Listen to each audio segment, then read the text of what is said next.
The only thing that she did wrong at the day and time was drive a vehicle. With cocaine, alcohol in her system, beer in the car at a .20. Can you please read me what happened? Yes, sir. This crash happened back on December 24th of last year. Officers were advised of a four-vehicle crash at 5:37 a.m. on the 6300 block of I-45 South here in Harris County. Investigators observed massive damage on a Chrysler, indicating a head-on impact, massive force damage on a Mitsubishi, indicating a T-bone impact to the driver's side. Officers spoke with a HFD firefighter who was on his way to work and observed the Chrysler strike the Mitsubishi. The Chrysler cut in front of him, causing him to swerve to the right and hit an Amazon truck. He states that this defendant was the driver and sole occupant of the Chrysler, and the driver of the Amazon truck confirms the wheel witness's story and stated that he clipped the Chrysler as he was coming to a stop. The complainant was taken to the hospital where she was pronounced deceased. Officers observed an unopened beer can in the driver's seat of the Chrysler. This defendant stated that she was the driver and that she struck the vehicle. They observed a strong odor of alcohol in her breath, red glassy eyes, and slurred speech. She was transported to the hospital, and a DRE arrived, and she was Mirandized and she waived her rights. She stated that an SUV was stopped in a lane and she tried to swerve to avoid hitting it and then crashed into the other vehicle. She admitted to consuming 4 to 5 12-ounce twisted teas and smoking marijuana. And alcohol in the car while she's driving? Yes, sir. SFSTs were done. She scored 6 out of 6 on the HGN. She did not have vertical gaze nystagmus, and officers observed a lack of convergence. They were not able to do the walk and turn and one leg stand due to her injuries of a broken arm and sternum. There was a blood warrant and residual search warrant that were done, and her blood, Your Honor, came back at a .025 for ethanol, and she had, yes, 0.25, yes, sir. And then she had marijuana and cocaine in her system. And what's the offer that you worked out? We worked out an 18-month probation offer with 7 days as a condition, Your Honor. I don't think that's enough. The fact that there's a dead body in this case, why is it not an intoxication? It's a causation issue, Judge. We looked at it for an upgrade, is my understanding, because the other vehicle was on the roadway. Legally speaking, there's a causation problem, Judge, so that's why we came to the agreement that we have the families on board. I'm not sorry, I'm not gonna take the You have a dead body here. She has cocaine in the system. She's got booze in the car while she's driving and a dead body. I'm not down with that. No, we're gonna have to do something else, but I would be remiss a week in jail where we have a dead body. Yes, sir. And to me, just because you're 9 months pregnant doesn't factor anywhere in my mind, Ms. Sanchez. Ma'am, look at me. While you're about to give life, you took someone else's life. I'm sorry. How many lives are now ruined because of this? Not only yours, how about everybody else? Every single day in Harris County, someone is maimed because of the DWI. It's sick that we lead the nation in fatalities. And I don't know why they can't prove causation to charge you with intoxication manslaughter. But to me, a week is insufficient. It's not enough. Yes, sir. So We'll go back to the drawing board and get go it back, reset, Judge. but Yes, sir. I'm ready to set this case for trial now. So unless we can work something out today, I'm saying it gets set today. Yes, sir. Okay. All right, thank you, Judge. Your Honor, I understand that a fatality did occur, but the reason why they weren't able to charge my client with intox manslaughter is because this accident was unavoidable. If you were Unavoidable? yes, sir. At the time of this accident, it was unavoidable. What ended up happening is that the deceased party spun out in front of her, and she was just going straight. The only thing that she did wrong at the day and time was drive a vehicle. With cocaine, alcohol in her system, beer in the car at a .20. Let me ask you something. Have you ever done breath test? Have you ever blown into a breath test machine? Have you ever done those wet labs? You ever done that? Your Honor, okay. I'm serious, really. Okay. Have you ever done it? I'll go one further, Your Honor. Before being a defense attorney, I was a lieutenant with HPD. Okay. So I'm above and beyond. I spent 3 years doing accident division. So not only did I investigated these. So my knowledge is probably more superior than anybody in the room. I spent 3 years picking up dead bodies. And that is a true and factual statement I'm making before the court. So yes, sir, I have. I did, you know, as part of training when I was a defense lawyer, I went to these classes where we took the breath test machines apart, did all kinds of experiments, did these drinking wet labs where you drink and then you blow into machine.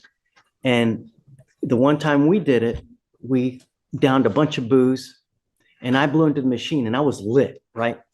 And I blew a 14 and I was lit, man. And all I did was I blew a 14, right? 0.14. She's at a 0.2. 0.025, Judge. 0.025. 0.02. Yes, sir. Okay. I thought you said 0.2. No, sir, no, it's 0.025 with the cocaine and THC. No, so she's not 3 times or 4 times over the legal limit, yeah.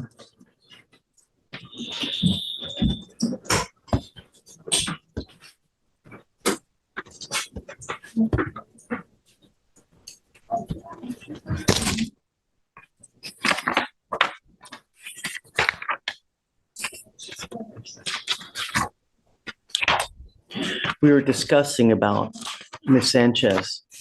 We were discussing when for you to do your jail time. Should we have you do it immediately to where you have the baby in jail? Is that cruel and unusual punishment? But then again, is a dead body cruel and unusual punishment? You know, what's fair? What's not fair? I don't know. All I know is that you're charged with DWI. There's a dead body, but they just can't prove causation. And that's why you're not charged with manslaughter. But the fact remains is that we have a dead body. How do we reconcile that? You know, you're pregnant now, and I truly hope that you've treated your body well throughout that pregnancy. Because if you haven't, and you've used anything while you're on probation, you're guaranteeing yourself a life of babysitting of a potential baby that will have developmental, potential psychological, physiological issues that you'll have to babysit for the rest of your life, which is punishment in and of itself. It's not fun. You're charged with driving while intoxicated. You're facing up to 6 months in jail and or a $2,000 fine. The agreement that you guys have worked out is 30 days in jail as a condition to probation for 18 months. As part of the probation, does she have any prior DWI staff? No, Judge. Any other criminal history? Juvenile history only, Your Honor, but nothing DWI.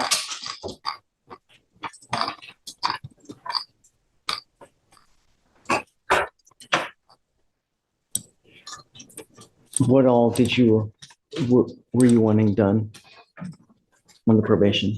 Correct. Yes, sir. We are asking for DWI education class, a victim impact panel, guardian interlock, no refusal, no drugs or alcohol, random UAs, 80 hours of community service, and a $300 donation to MAP. Is this how you understand the conditions, Ms. Sanchez? I will keep you to it strictly. I'm going to monitor you myself. You will report to me here to the court so that I make sure everything gets done well. If you are not in compliance, I will issue a warrant for your arrest.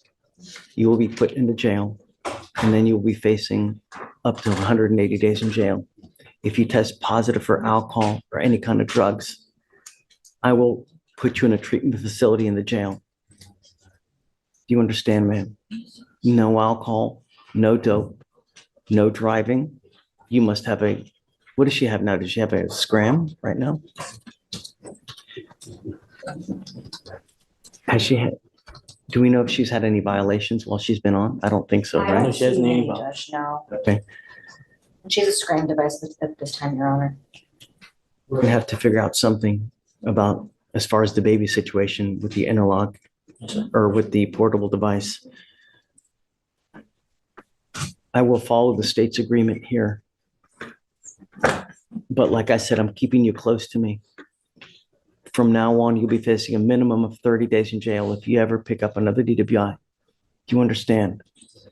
You give up the right to a trial, right to compel witnesses to testify on your behalf, confront and cross-examine your accusers. If you're not a citizen, if possible immigration consequence, you can be deported, excluded from the country, denied naturalization under federal law. Hey, if you can do the repeat offender, do you get the education class? Did you say victim impact panel? Yes, sir. How many? One. One victim impact panel. You will be required to do a TRAS, which is an evaluation to see what other conditions you may need.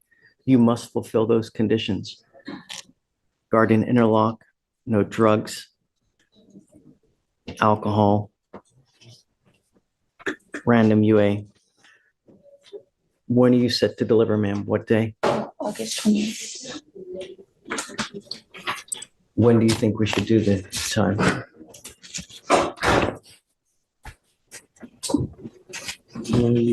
If I could request anything, Your Honor, it'd be the beginning of the year, in January 2025, the start of the year. That gives her time to nurse her baby and everything else. She must get it done within 6 months. Okay. All right, ma'am, how do you plead to the offense, guilty or not guilty? I will find you guilty. We'll send you to the disagreement. Good luck to you, ma'am. A pregnant woman stands before a judge, cocaine in her system, alcohol on her breath, and someone's dead because of it. But here's the twist: she might walk away with barely any jail time. This is going to get wild. December 24th, Christmas Eve morning, 5:37 a.m., a four-vehicle crash on Interstate 45 in Harris County. When officers arrive, the scene is brutal. A Chrysler completely destroyed, massive head-on damage. A Mitsubishi T-boned so hard on the driver's side it's barely recognizable. And then there's the witness, an off-duty firefighter on his way to work. He watches the Chrysler cut directly in front of him. He swerves hard to the right to avoid it and slams into an Amazon truck. The Amazon driver confirms the story. He clipped the Chrysler while trying to stop, but none of that matters because the driver of the Mitsubishi, she's dead. Officers find the defendant still at the scene, the driver of the Chrysler, and immediately they notice something's wrong. There's an unopened beer can sitting right there in the driver's seat. They approach her, strong smell of alcohol radiating from her breath. Red, glassy eyes, slurred speech. She admits it. Yes, she was driving. Yes, she hit the other car. They rush her to the hospital, and that's where things get even worse. A doctor reads her rights. She waives them. She tells officers an SUV was stopped in the lane. She tried to swerve around it. That's when she crashed. Then she admits the rest. 4 to 5 twisted teas, 12-ounce cans, marijuana, alcohol in the car while driving. Officers try to conduct field sobriety tests. She scores 6 out of 6 on the horizontal gaze nystagmus test. That's a complete fail. They can't even finish the other tests because her injuries are too severe. Broken arm, broken sternum, so they get a warrant, blood draw, toxicology, and when those results come back, 0.025 blood alcohol level, marijuana in her system, and cocaine. Let that sink in. Cocaine, weed, and alcohol behind the wheel. On Christmas Eve morning, and now someone's mother, someone's daughter, someone's sister is dead. Fast forward to court. The prosecutor stands up and offers a deal. 18 months probation, 7 days in jail as a condition. The judge freezes. Wait, 7 days? There's a dead body in this case. Why isn't this intoxication manslaughter? The prosecutor explained. It's a causation issue. The other vehicle was stopped on the roadway. Legally speaking, they can't prove the intoxication directly caused the death. The judge is not having it. You have cocaine in her system, alcohol, and open beer in the car. A dead body, and you want me to give her a week in jail? He shakes his head. We need to do something else. I would be remiss to only give a week where there's a fatality. Then he looks directly at the defendant, and this is where it gets heavy. He says, just because you're 9 months pregnant doesn't factor into my decision. Ms. Sanchez, look at me. While you're about to give life, you took someone else's life. How many lives are ruined because of this? Not just yours, everyone involved. Every single day in Harris County, someone is killed because of decisions like this. It's sick that we lead the nation in traffic fatalities. He tells the prosecutor flat out, a week is not enough. Go back to the drawing board or I'm setting this for trial today. Her defense attorney jumps in. He argues the accident was unavoidable. The deceased spun out in front of her. She was just driving straight. The only thing she did wrong was drive with cocaine, alcohol, and beer in the car. The judge stops him cold. Have you ever done a breath test? The attorney says yes, he was a lieutenant with HPD for years. 3 years in the accident division. He's seen it all, picked up bodies. He knows what he's talking about. The judge fires back. I've done those wet lab experiments. We drink then blow into the machine. One time I downed a bunch of booze and blew a .14. I was lit, and that was .14. She blew a .025 with cocaine and marijuana. The attorney corrects him. No, Your Honor, .025, not .2. The judge pauses. Oh, so she's not 3 or 4 times over the legal limit. The tension shifts. But the problem doesn't go away. The judge wrestles with it openly. When should she do her jail time? Immediately, so she has the baby in jail. Is that cruel and unusual punishment? But then again, is a dead body cruel and unusual punishment? What's fair here? He doesn't know. All he knows is there's a dead body and they can't prove causation. So she's not charged with manslaughter, but the body is still there. How do we reconcile that? Then he gets serious. You're pregnant now. I truly hope you've treated your body well throughout this pregnancy. Because if you've used anything while on probation, you're guaranteeing yourself a life of babysitting a baby with developmental issues. Psychological, physiological, problems you'll deal with for the rest of your life. That's punishment in itself. New deal comes through. 30 days in jail as a condition of 18 months probation. DWI education, victim impact panel, guardian interlock, no refusal, no drugs or alcohol, random drug tests, 80 hours of community service, $300 donation to Mothers Against Drunk Driving. The judge accepts it, but he makes something clear. I'm going to monitor you myself. You will report to me personally. If you're not in compliance, I will issue a warrant. You'll go to jail. If you test positive for anything, I'm putting you in a treatment facility behind bars.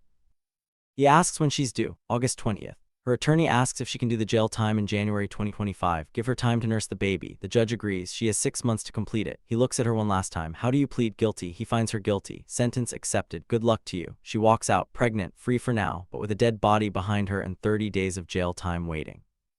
Was the judge too patient or just doing his job? Drop your thoughts below.